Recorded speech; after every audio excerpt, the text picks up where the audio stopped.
Dave will kit you with getting the recording started. Thank you. So good afternoon, good evening. I think, yeah, Bryce, you're in evening. You're in England, so you're 7 p.m. So thanks for joining everybody today. We appreciate you being here. And Glad to be to, here.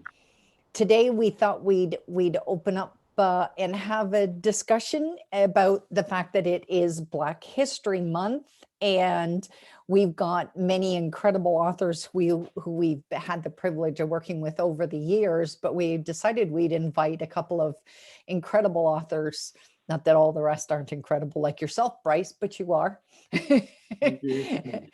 But Tony just recently, so you're due for another book. That's what's going on, Bryce. That's a problem. Your book's a little older than these folks. So you need to get us a new book, and we'll get you on soon enough. So Yes, yes. That yeah, that's a promise. That's a promise. I will get. fantastic. Fantastic. When did we release your book, Bryce? That was October 2018. Wow, time flies. And what's it Mhm. called? Apollon Sower and then Sorcerer's Scroll. I have it right here with you, actually. I have it. I know that. Yeah. There it Yeah. is. Yes. By Password Publishing.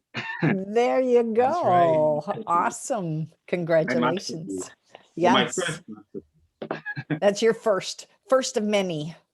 Mhm. And you're definitely due for another book. Mhm. Yeah. Yeah, yeah, exactly. Exactly. Well, thank you. I'm And looking to have the augmented reality in my books as well, so that's a motivation for me as well. There that's you go. it. Because There you you go. can put it into an existing book as well. It doesn't just have to be a future publication. So, and speaking of which, 2018, we might not have had the same logo. What authors don't know, in fact, I'm not even sure if Tony's aware of it, his book, but I think you might have been on the call. Your book has augmented reality in it, Tony. You were on the call. Yeah. Yeah. Yeah. So if you have any of our books that were published, and I'm sorry, the background is what's not so great. Any book that was published by us that has our logo on the bottom of it, that means that your book has augmented reality in it. So how cool is that? So anyways, today our special guests have come to join us to tell us a little bit about their book and tell us about their experiences. And we're going to open the floor up for conversation. I always want these kind of calls to be very conversational. Don't feel you have to wait a certain time or raise your hand. There's also the chat window that's here for us. So you're welcome to pop into the chat window. The call is being recorded. If anyone doesn't want to be on camera, oops. Ah, You're on camera. So, and nothing is that official. Actually, I think we even keep the coffee chat as a private page. It is shared in our part, so you don't have to worry that we're out there in the public. And right. that's why I don't go and get all these signatures or waivers filled out, because you're only in our private group. You're in a private page that's on our website that Dave has set up for us. So today I'm first going to introduce Tony Douglas, and many of you might know him. I'm not quite sure. Tony's probably seeing a couple new faces on the screen. Who's missing is Jenna. Jenna's still with us, but unfortunately she had an accident, so she's not here today. But she is getting better. So hopefully she's back on Monday. That's what we're setting the intention, because it sounds like she's feeling a little bit better. But Tony is joining us. He recently, I think, is it September, Tony? September, October. October. It was October. That was my first instinct. I should have stuck with it. October, and Dave's holding up his book, Discerning the Voice of God by the leading of the Holy Spirit. It is a really, really attractive, and believe it or not, that isn't Tony. I actually Right. thought that was you. No, It is, I love the picture though. I just think it's so incredibly heartwarming, that picture. It just makes you want to go up and pick the book up. Do you want to tell us a little bit about your book, Tony? yes. This book was basically impressed on my heart because as a young Christian in the Lord, maybe over 30 years ago, I had issues with knowing where does God's voice come from? Does it come from within me or does it come from the clouds? You know, TV show Moses, God speaking through the clouds. You know, maybe I need to look up and see, is that where his voice is coming from? Well, and later on I realized that it wasn't, but I went through some hard knocks trying to find out, how does God speak to me? How does God speak to his people? And it was tough. It took many, many years, and I couldn't get any answer from the older Christians that was basically, walking with the Lord for years. And it frustrated me, and it caused confusion. They were telling me things like, you'll know when you know, or it's a still small voice. Well, look, I don't know what I'm listening for, and you're going to tell me it's a still small voice? I'm really confused now, but as the journey progressed, I learned, and I felt like because I was experiencing this, somebody else was experiencing it as well. And then through my walk, I saw those same people have the same problems that I had. And also I saw people that was financially abused because they were seeking a word from a man, seeking God's word through a man, so to speak. And I saw people marry the wrong folks. I saw their finances get just really wrecked. And so I decided I was going to write this book and express my experience, my voice through my writing, because I've had some success over the years. And I just didn't want anybody else going through what I went through. And so this book is not just for only the young Christian, it's actually for seasoned Christians as well. It's actually for those who have walked with God for many, many years. And there are some good things in this book for even those that have not, or put it this way, universal principles that are in the book. So I enjoyed writing it. And guess what? I called on Judy. Here I was so weighted down. I had come to a point in my life with this book that I could not go any further. And I called Judy, president of Hashmark Publishing International. And trust me, she bailed me out.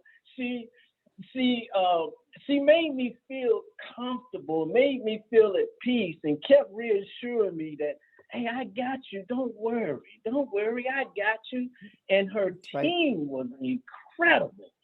They just, I'm gonna tell you, without them, it wouldn't happen.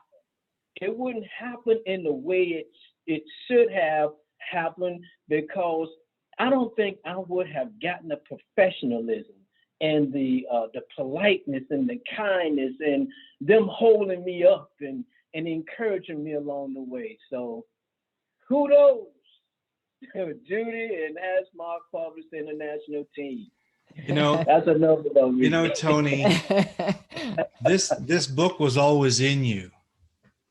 So it's not that we created it, it's that we pulled it out of you, and you just had to bring it to the world. So this is your success. Absolutely. An incredible success. The beginning of it. But it's a beautiful concept for sure. Yeah. For sure. You've got some amazing endorsements in your book too.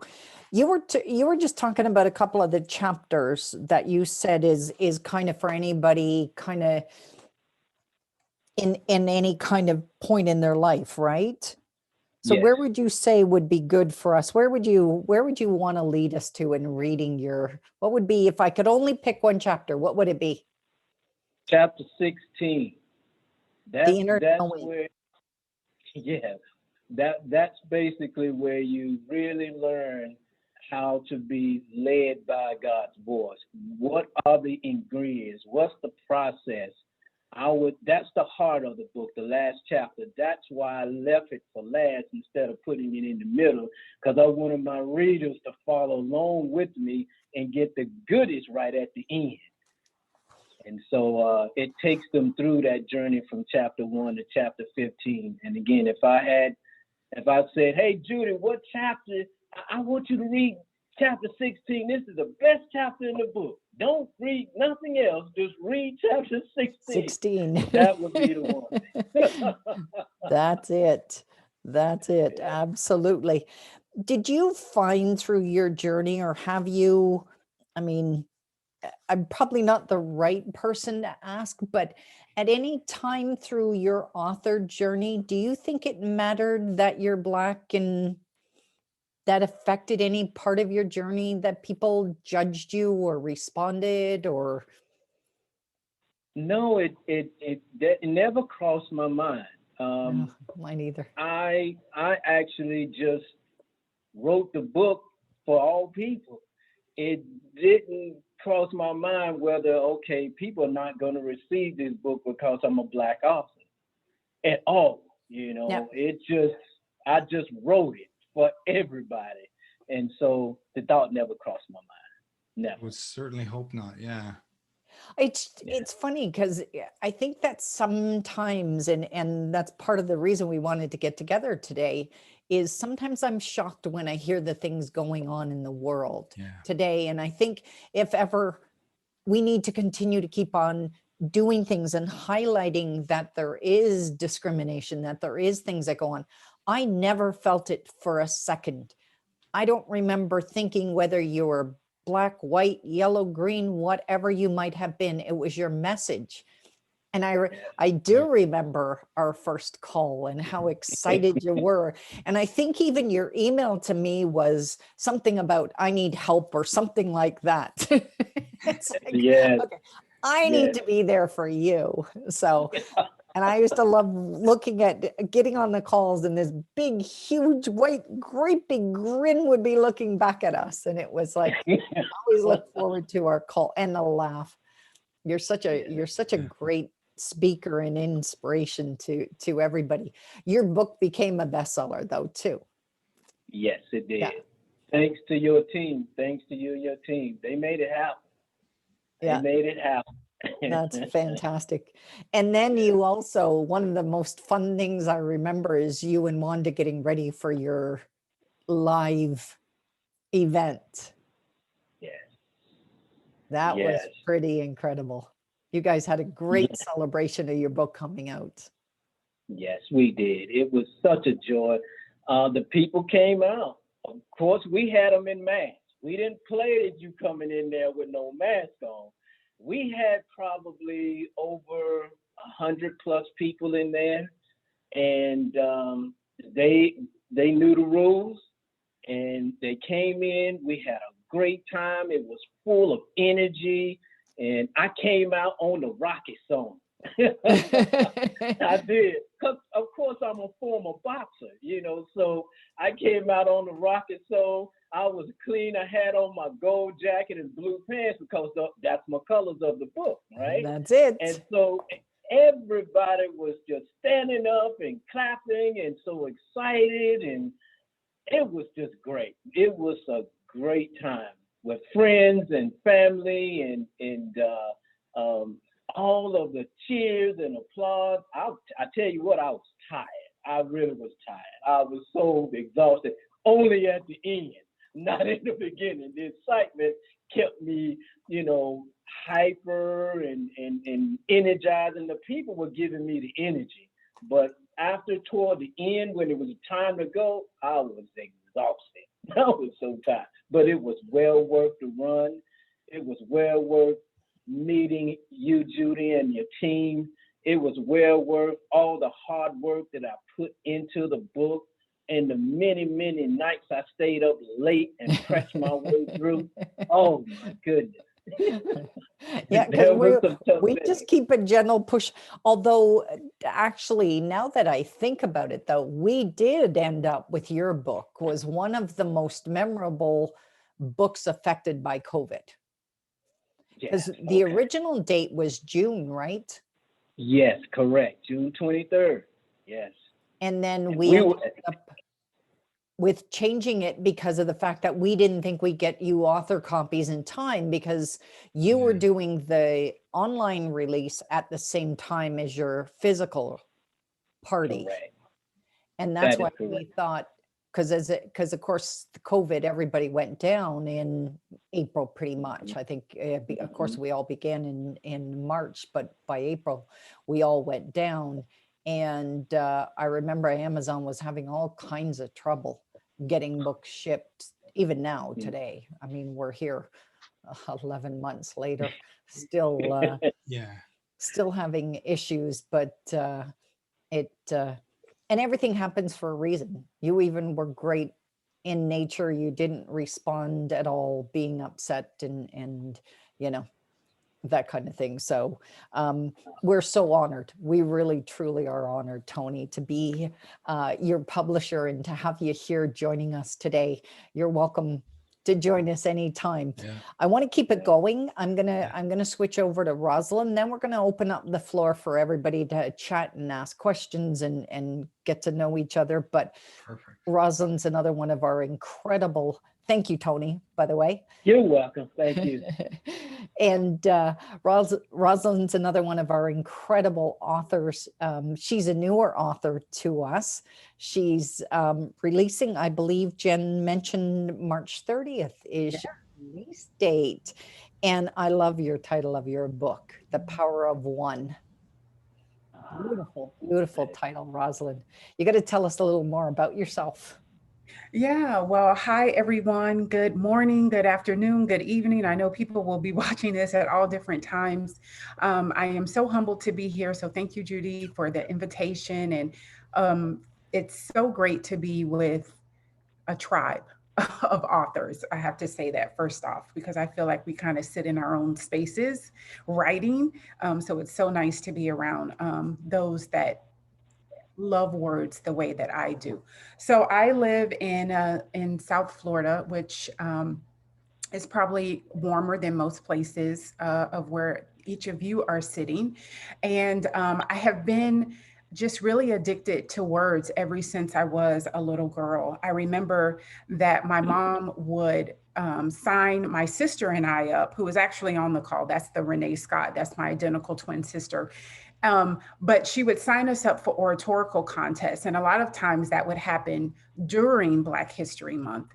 And I remember it was in those contests that I would really hear and see the impact of words. And it really started this addiction. Like I would see these juveniles, and I was one of them, and we would recite poems, but the spoken word would go forward and it would captivate. There would be tears, there would be incredible emotion. And I just thought, through the power of words, you're able to have that impact. And so it probably was in 2009 that I really made this decision that I wanted to be an author, and didn't know what to do or how to make that happen. And so if you're listening to this and thinking, I don't know when or how, just keep writing. But the power of one, finding hope in the midst of struggle, came about because last year I am a speaker, a leader, and I was asked to provide encouragement for a group of congregants. And it was in the midst of my own darkness and sitting in uncertainty. And I thought, how do I lift someone else up when I myself am going through my own struggles of understanding where we are and all that is going on in 2020 with the pandemic. And so that's how it's kind of a compilation of all of those one words that I would use, because I think when life is complex, as it is, You don't need a lot of words. Um, think about, what do you do when you feel that you have lost everything and you've been reduced to zero? I think last year was a flattening year. We all felt this. You're kind of brought down to your lowest common denominator. And so, how do you bounce forward? How do you trust again after betrayal? How do you find purpose after you feel like you've had devastating pain in your life? And for me, you cling to the power of one word. And it is the power of that one word that has the ability to change the trajectory of your life. So each of the chapters is a different word. Um, and it really is my own relevant experiences that are provided, that are relevant to readers on many different levels, from a corporate perspective, a personal perspective, a parenting perspective, a wife perspective, as a Black woman perspective. And it's just these different words, and I tell you, it was those words that helped carry me through 2020. So I've learned that what you seek, you will find. So if you are seeking out negativity, that is what you will find in life. If you are seeking out hope, and that's why it's called finding hope in the midst of struggle. If you are seeking out hope, that you will find as well. And so it's this active forward movement. The book is very straightforward. Again, it is the simplicity of one word, but it is so profound because it can really change your perspective in the midst of darkness. Wow. I remember when love we that. first, Yeah. yeah, I remember when we first met, Roslyn, and you had told me that night. It's like it's funny, we've always known it, but to hear it, Mhm. to put it, I always say the easiest thing anyone can do is be complex. The Yeah. hardest thing we can do is be simplistic. Mhm. And thinking of just one word and the power of a single word, Mhm. as opposed to the sentence or the structure around it, it's Exactly. incredible. So, wow, I can't wait for Yeah. your book to I'm excited. release. It's Yeah. so exciting. Yes. Yes. So Yes. that is phenomenal. Dave, You did know, you? I was thought you I'd had like to something. ask the same question actually, that you asked Tony about, if you found, you haven't released yet, but if you find as a Black author, does it matter? Does it change anything for you?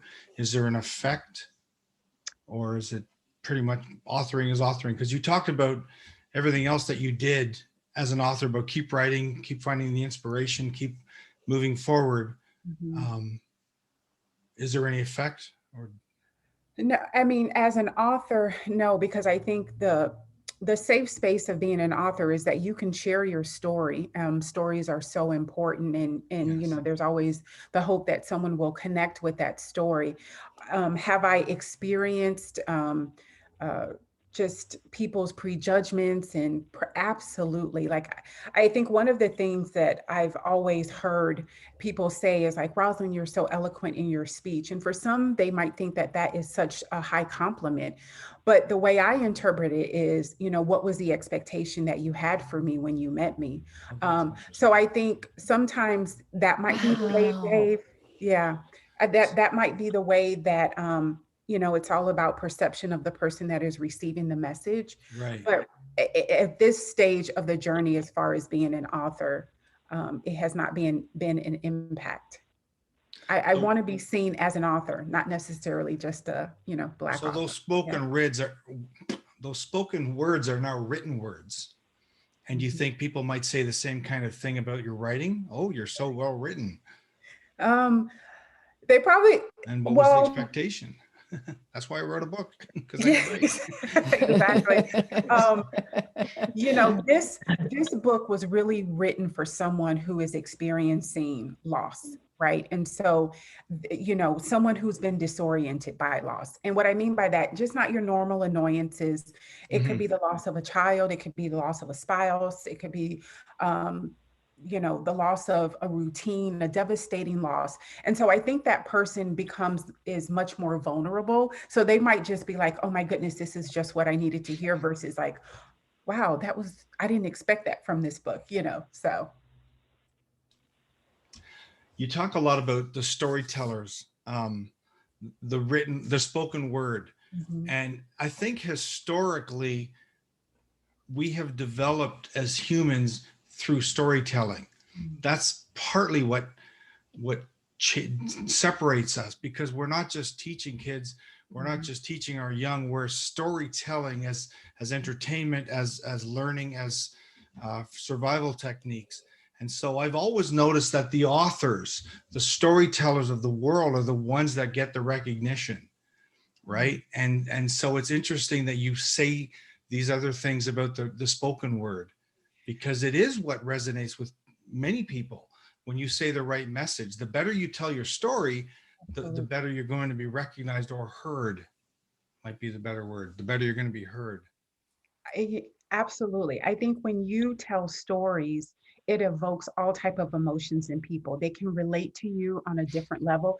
I've had people in the past that have heard me speak, and they were like, the way that you process life, the analogies that you use, I can really understand it. In the book, I talk about kind of the construction process that I went through in my kitchen. And I felt that was such a metaphor for when you are deconstructed, as we all were in some way in 2020, and then you're rebuilt to be something better and stronger than you ever thought that you would be.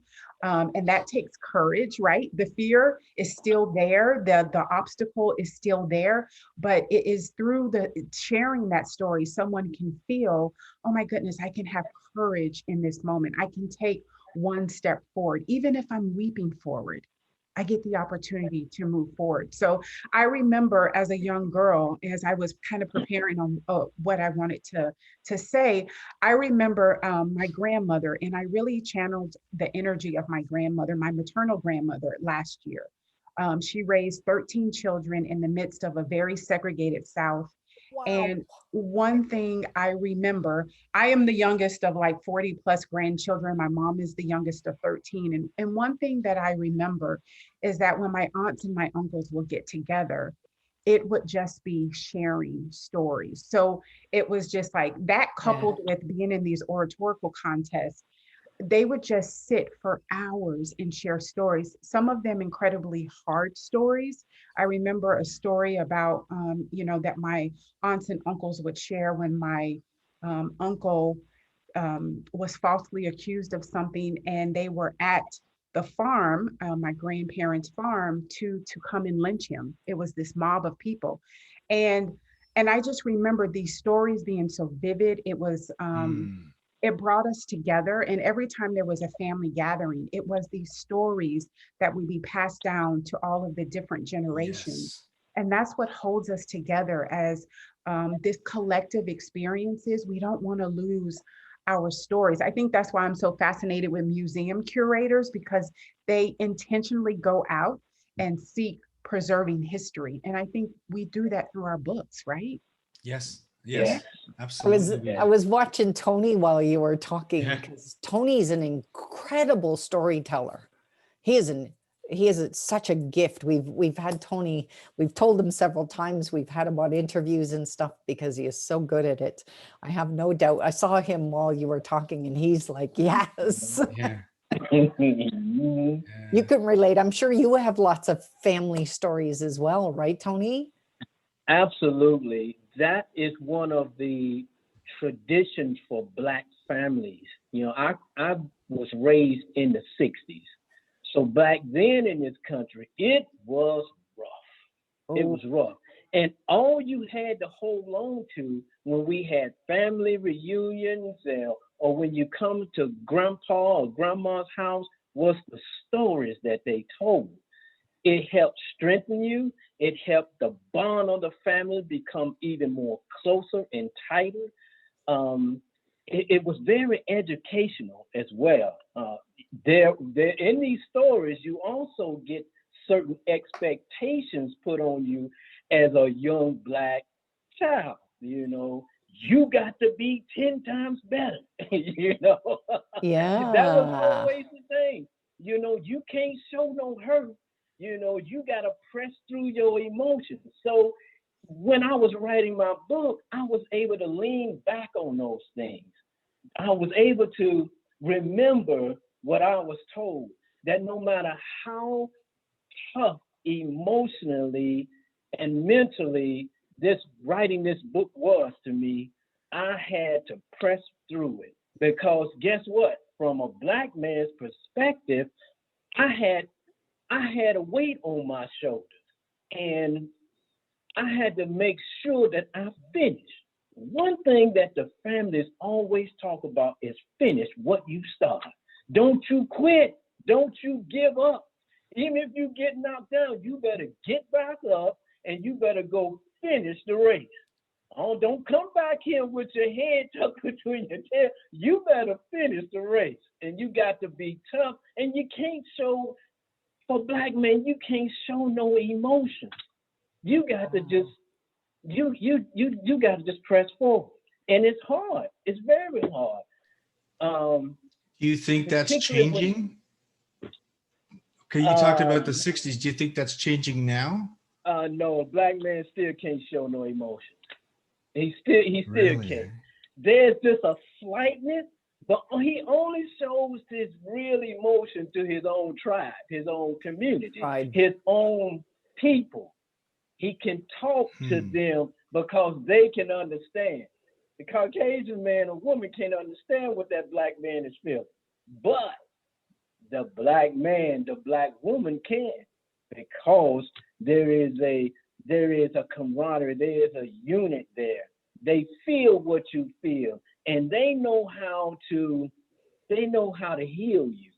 Whereas our counterparts, the Caucasians, they don't know how to heal me. But my Black brothers and sisters, my grandpa, my relatives, my friends in the community, they can. And that's just the way it is. Do I think there's been a slight little curve? Yes, but it ain't enough. The Black man still got to shoulder so much. He's got to carry his family. He's got to carry his own ego. He got to make sure the food is on the table, even when he's being talked down to and feel like he ain't enough. Let me tell you something that hurt me. This hurt me when I was a 5-year-old. I think I was maybe 6 years old. And it's tough to talk about this, and I didn't know this was inside me until maybe 2 or 3 months ago, when I was discussing diversity and having these tough conversations. When I was about 7 years old, being around my uncles and my aunts, particularly my uncle and my grandfather, those men raised us as to be men. When I saw a white man come by, and he called them over to them, I saw them drop their head and would not look them in the eye. Yeah. I didn't understand it. My grandfather, my uncles they were really strong men in the neighborhood and very respected. To see them drop their head and not look at another man in his eye, it did something to me. I'm like, what happened? And then my uncle tells me, you don't ever look in a white man's eye. Can you imagine what that did to me psychologically? It was tough. It was hard seeing my uncles and my grandfather bow down to another man that was just a different color. Just a different skin color. Right. I didn't know no different. I know he was just white. But he was just a white man. I didn't know no difference. Yeah, he's just a man. 7, 8 years old, I wouldn't know, right? Yeah. But that was what was instilled in my head at that time. So I think how can so Judy, how can Caucasian male or female help heal me mentally? He can't. It was the Black community that helped heal me. Help to take that out. as I Yeah, grew older. I don't, you're You see? right though. I don't know how we'd heal you. Because I think the thing that's what really struck me in this conversation, I'm surprised we're going where we are, which is fantastic. Yeah. But Roslyn Yeah. said to me, and I think I even did this to Roslyn, I love how eloquently you talk. But I don't think, and this might be something that you guys, and again, sorry, even the way I just said that, it may be that you think that's about color, had nothing to do with color. You speak very eloquently compared to the way I speak, to compare to the way Jen speaks, or Aisha speaks, or Dave speaks. Yeah. That's how I saw it. And isn't it something that you interpreted it that way? How did you, because I don't even know if I had seen you because you were on Zoom with us, but it was funny. I don't see that. So how could, to Yeah. your answer your question then, Tony, how could I heal how you felt about that, Roslyn? I couldn't have. I thought I was giving you a compliment. Yeah, and that, I mean, I think that is what the different experiences that we have. One thing I have found with, now that we are in the midst of the pandemic, our circles, our inner circles, our core group of people, you know, for all of you that are on here, think about who was the last person you had dinner with safely, or that Yeah. you connected with. Most likely they look like you, they talk like you, they have lived in your neighborhood, or whatever the case might be. I think we all have a collective responsibility to be able to expand our circles. And there's a way to do it safely and authentically, to find out what really matters to you. Because I think until you know, we all come in with our own perceptions. If we have a brain, we have where we kind of fill in the gap, and we, you know, need to all kind of challenge our assumptions. So like the perfect example of this, and this woman was trying to make an appointment, and she's like, I can't make the appointment because I have to fly. And so I'll get back to you on when I need to make this appointment. Well, the receptionist that was there said to her, oh, are you a flight attendant? And she says, no, I'm a pilot. So I think we all There have you go. the capacity to challenge our assumptions across a multiple of different identities and factors, and know that there's always pieces of us as a person. Like, you know, having met Tony for the first time, you might not have even ever heard that story, but there's something that made him feel safe right here to kind of share that story. And I think when we collectively take it upon ourselves to expand our circles, and Right. the great, we now can do that with books. Like when we authentically share our stories in our books as authors, it opens and elevates our minds to new cultures, new ideas. And that's the beauty of words. It It's is come full circle, beauty. right, Judy? Like I feel like I've come. It has. Actually, Vicky found a stat that I have to share. Yeah. It's from a diversity in publishing study made in 2019. Not that old. 3% of all authors. Mm-hmm. I'm thinking there's 40 million variants of books on Amazon today, or there was a couple years ago, probably in 2019. 3%. And that's Black, Afro-American, or Afro-Caribbean, compared to 75% Caucasian. Mm-hmm. Wow. Mm-hmm. See, Wow. never in a million years, because I don't think of it in the book world. It wasn't until actually Vicky suggested we do this call. And I thought to myself, wow, I've never thought this. I hope this doesn't sound bad. Never thought in color. I thought in words.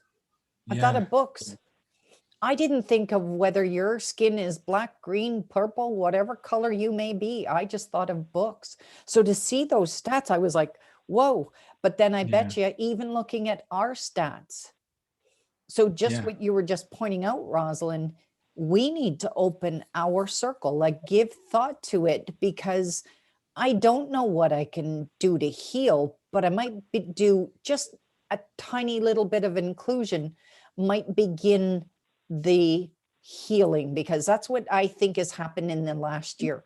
A lot of good is going to come from COVID as much as there's a lot of bad. And I'm hoping While all the crap that was going on in the world, I hope it is one thing that begins to do that, because something else you just opened my eyes about, Roslyn, is we stay, when we look at our inner circle right now, it is pretty much just as you described. I'm sitting there going, yep, that's who's in my inner circle. Yep. Mind you, thank goodness for this. So it allows us to expand our circle. So I'm very happy about that. Exactly. Because Zoom has opened up our world completely. I just want to react a little bit to what Tony was saying about looking a white man in the eye, because that would have never occurred to me, being a Canadian, a guy in Canada, growing up in Canada. So and I'm not saying there isn't prejudice here or whatever, but it's not in my psyche. It's not the way I think. It's not the way I was raised.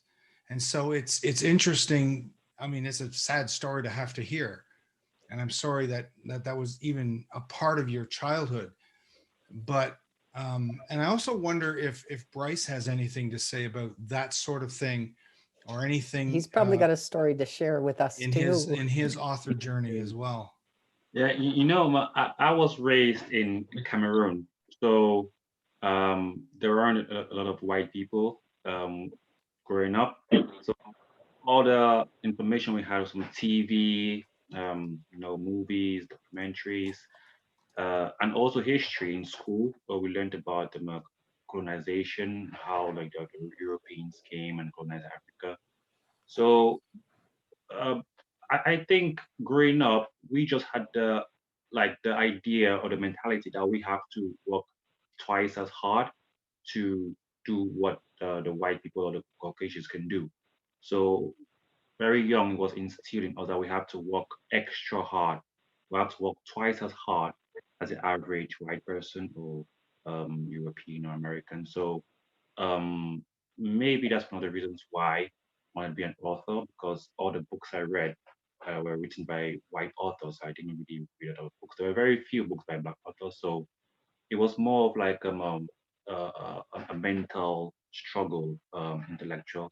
And when I came here, I could see differences in the cultures, the way black people responded to white people, and no matter what I was faced with, I always had in mind that you have to keep working hard, and everything will be okay. But I've heard stories from people who grew up in. I came to England when I was 24. I'm 34 now, so I was already like quite a young adult. So I heard stories from people who grew up here, like my cousins, friends. They told me stories of injustice, racism, and all those things. So I always approached a lot of things in England with caution and care. So, but I haven't really experienced a lot of racism. I mean, since I didn't grow up in Europe, but being here, I can understand where they're coming from. I've also seen cases with that experience. So Did it feel? I'll say it does exist, the injustice, the racism. Sometimes in a very small way, sometimes just opening your face, but it is out there. Right. Okay, so that's very interesting. So it's still a part of your life, but from an authoring a book point of view, it has much less of an effect, right? Yes. Okay, good. I'm glad to hear that, actually. That's good. Mm-hmm. I'd like to share something, and that is I appreciate this environment. Judy and the team and Roslyn alluded to this, and that was that I feel comfortable with sharing that, and I felt comfortable with sharing that because of the relationship that I have with Judy and the team. So when we look at the stats of 3%, that didn't surprise me at all. It really didn't. And it just basically shows the domino effect of the injustice. That's really what it does. And so when a black author's voice is not heard, it robs the world of being educated about who we as a black people really are. It robs the world of experiencing the rich sustenance and the depth of the Black community. You know, there's so much more to us. And when our voice is not heard through books, the world is being robbed. The world is not just the United States, the world. Is. We got so much depth to us as a Black community.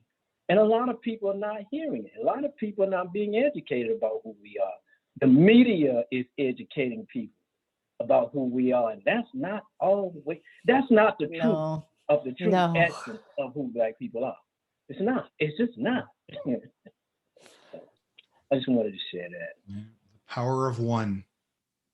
It's it keeps circling back to that. The power of one. Yeah. And the words I love that. Aisha, I think you got a question. Going back to Roslyn, now that Kamala Harris is the VP, she's a Black South Asian woman. Do you think it changes things for you, or like, do you think it makes for like a more hopeful future? Like, how do you think that affects great question going forward? Even though this isn't political, great question. Yeah, absolutely. Listen, I always been towards optimism, sometimes delusional optimism. I'm only kidding, but I've been towards optimism, so I'm hopeful. And I think you'll see that come forward in my book. But absolutely, for young girls, young women, boys, they are able to see, when you're able to see it that representation. I know that it sounds so cliche to say representation matters. It matters. It matters on so many levels. So I am excited that we get to see her. Obviously, also when, you know, the inauguration, to hear sweet little Amanda, who I have followed on IG for years. She's this incredible poet, and I've always been captured again by her fascination with words at such a young age. So when you're able to see that, it shows someone what I'm able to become. It shows someone that it is possible. And I think that is the hope that we have to be able to reclaim in each of our own lives. Is like, we can be hopeful again. Like, it doesn't have to look one way, one size fits all. So yeah, I love it. I do too. It does. I love the word hope. I think that's, in the end, it's what we all want. Is to hope for whatever it may be, we all want hope for change. We all want to have that, because no matter what's going on, we are hoping that the world changes. And I think with the new administration coming in for your country, I think that there is a lot more, there's an incredible, I'm going to be cautious about my words right now. I got to bite something down for a second because I'm Canadian. I just, thank goodness. Judy, there's no borders, right? So what happens here happens and impacts the rest of the world. So That's right. To your question, I think being able to see that is not just hope for us here domestically in the United States, but, you know, in our global world, you will be able to see that women will feel empowered by that one position, that one statement of seeing her day in, day out. It's incredible. And I do think that there is definitely a sense of hope that has been restored for some. Yes, for some. Yeah, of course. Yeah, of course. The only thing that I found has been really great is that there has been, it's also the fact of Dr. Jill Biden. She's a very respected individual. And the other person is Michelle Obama. Very respected individuals who are going to change. So it's not just the Black, it's also the female. Like, you know, here we got two dynamics going on. And I think having those kind of influential people are the beginning of the changes that are going to happen for us as well. And I love that you said that, Roslyn, because there's a ripple effect. What happens in the States absolutely affects Canada, Mexico, and then goes on to UK and Europe and everywhere else in the world. So it's quite a domino effect that happens. And I think we really saw that in 2020 when we learned about all of our manufacturing. It's like, well, where are the N95 masks? Oh, they're over there. They're over, and I mean, I think whether you were sitting in Singapore or Bangladesh or London, wherever you are, we're all one collective breath. And now you think about, we get on these planes and 3 hours, 6 hours later, we're somewhere else, but we bring everything, so there started to be all Mind those blowing.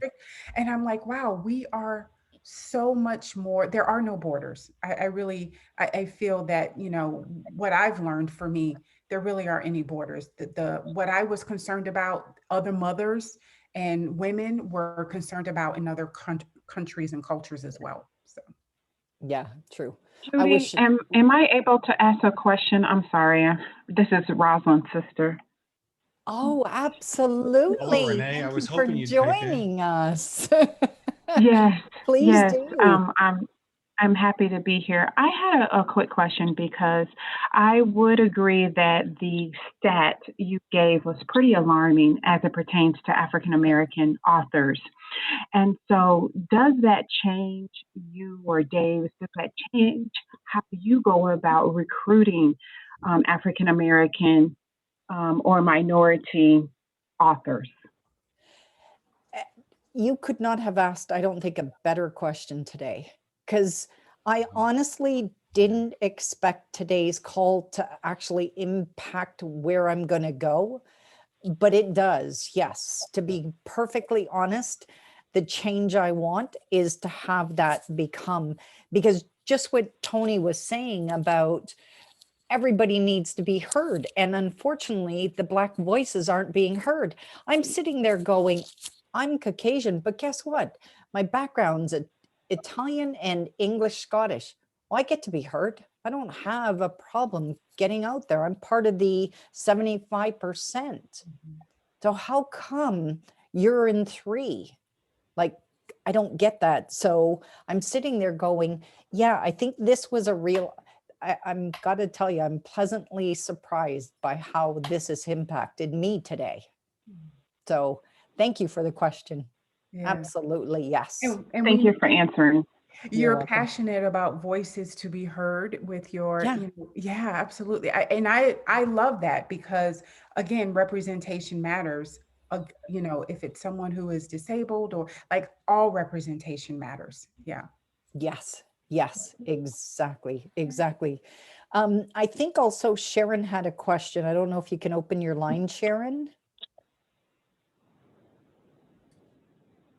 Oh, she did. Sharon. I can. I just rushed to my in to check my hair or anything, so I stayed. Thanks for joining us. I'm here. Yeah, my question, Mike, this conversation is just amazing. I'm so glad I came on, whether I was ready or not. But both of you and you, Roslyn, and you, Tony, were telling about that. It's telling your story that is, the key to affecting other people. And I'm from a very large family, and the stories. I mean, I sometimes get sick of our family gatherings because these stories get told again and again and again. You get kind of bored with them after a while. But to write them, and everybody looks up to me, I'm the family author. Everybody looks to me to write these stories. Yet there's no way I could write these stories because they are personal and they're personal to my family members. There's no way I could write these stories in a way that people that know our family would not be able to identify who I was talking about. It wouldn't matter how I changed the name or changed the sex or changed the short, tall, fat, thin, they would know the story. So how can you tell your personal stories? I mean, even if I tried to turn it into fiction, they'd know. How can you do that and get away with it? I mean, I was told by a lawyer, because I have a very sad story about the death of my daughter. And I was told that I couldn't write that story without my ex-husband's permission because he's featured in it.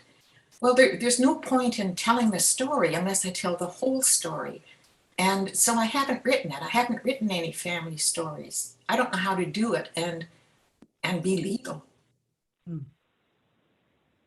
I think That's that's the it. question. Come, somebody give me the answer. Well, we can put you on a call with the lawyer and I'll tell you what they'll say right now. Go get that document signed. And if you didn't, I think the idea is it has to be written as a fiction. And I mean, come on, it's you can change it enough that I get it that it could be alluding to the fact that it could be about somebody, but if it's brought out as a fiction and strictly fiction, not based on a true story, it can be brought to the world.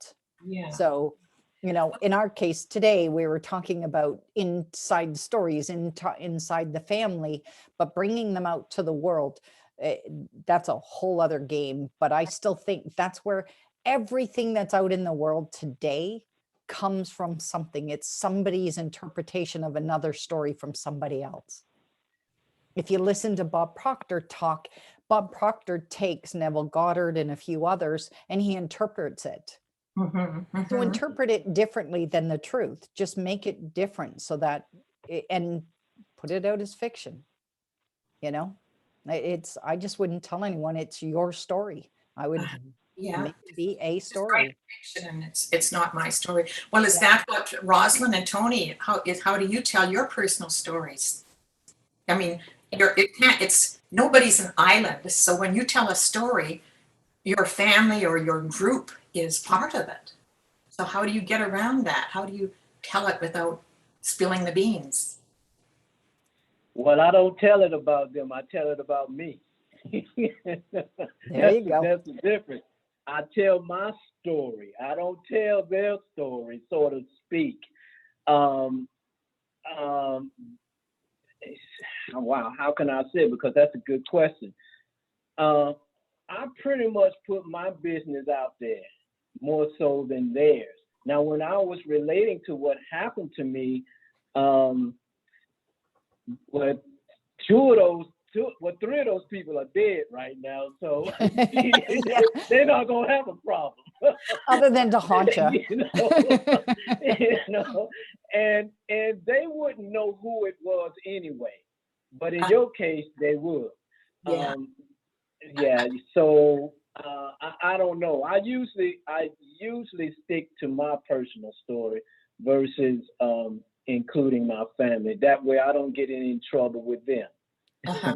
I have enough drama in my own life going on that I can tell a whole bunch of stories. Not just family drama, right? So I really don't need to involve them. That's right. I'm like Tony. I have enough content within myself that I don't even have to tap into my family. But I mean, I think there's always that, Sharon, that's such a great question. I think there's always that balance between personal and privacy. And we all know there are stories that we will take to the grave. Even my identical twin sister will not know.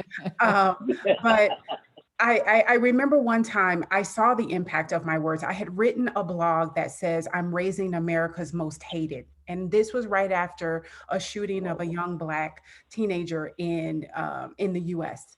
And it was the first one that just struck me. And what struck me about that moment was I felt that America will never see my son the way I see him. They see him, my boys, and they think danger, they think savage, they think all of these negative thoughts. And so I wrote that, I'm raising America's most hated. Well, my son read it, and I remember he came to me in tears. And I had to explain, and that's what I mean by there's always that sweet balance between personal and private. And I learned from that moment, you know, obviously I had to kind of do a little damage control and like, no, mommy doesn't hate you, but America, people will see you differently. And that's just a part of this experience that we have as African Americans. So Sharon, I think that's an incredible question because it happens. A balance. Okay, thank you. Thank you both for your answers and for this show. I really appreciate hearing your stories. Yeah, thank you guys. Wow. Yeah, that's it. Wow. wow. I I'm still know. blown away by that story you just told us, Roslyn. Wow. It's, I can't see, I can't imagine. You guys said that we don't walk in your shoes, so we can't imagine what that feels like. I can't imagine what I'm actually reacting quite emotional to that. That you ever have to write something that a child reads or your family reads of that context. It's quite that's pretty powerful in itself. Wow, good for you. You two have incredible strength. It's such I see we're past the top of the hour. It has been one of the most incredible conversations I've had. You guys are phenomenal. We thank you so much. And honestly, it really is going to make me look at this different. And I saw even Nancy posted a comment in the chat window about she's honored to be part of the conversation. Thank you for that, Nancy. We're honored to have you here and to listen in. And I am truly honored, both of you, everybody here. Bryce, Renee, you guys all joined us. Nancy, Sharon, thank you so much. You guys have shared so much with us. Is there anything you want to leave us with before we sign off? Well, I know that, Aisha, do you mind if I share that question? Aisha asked a great question to me in the chat, like, how do we continue to expose? I love what Tony said about we rob the world of the voices that need to be heard. I think you capture them at a young age. When you capture, I was captured at a young age with words. And I think that's done through schools, through programming, mentoring programming, internships, to let someone know that there is a path. You can only be what you see. And so when you're able to see, wow, I can be a published author, I can sell my words, my stories matter. I think at a young age, if you capture that attention, they just write from a young age up until, whenever. Yeah. Beautiful. Beautiful. Wow. I think that from a Black man's perspective and in the Black community, we have to make sure that we love regardless. That there's a lot of ignorance out there about who we really are. Yeah. And so we have to make sure that we press our way through all of that so that our voice can be heard, whether it's through books, a stage, a church, anywhere. Share your voice, because everybody has a voice from within. And so we need to let that voice come out. Say it to the world, because the world need to hear it. Exactly. And to that, it behooves everyone on this call to do a great job so that that happens. As authors, as promoters, as publishers, we all have to do the best we can to make that difference matter and make it as strong and as great as it can be. Beautiful. Yeah. Absolutely beautiful. Wow. What a great, one of the best endings to a call too. You feel the love in the room? Yeah, exactly. Well, I'm speechless today. Honestly, I don't think it's ever happened. I'm as speechless as I am because you guys have really touched us today. And I'm so honored you came on the call. And I'm actually even more honored that you're allowing us to get your voice out to the world by being your publisher. So again, thank you so much. And I'm so honored to be on this journey with you. And again, we always like to say you're part of our book family. So this is our inner circle.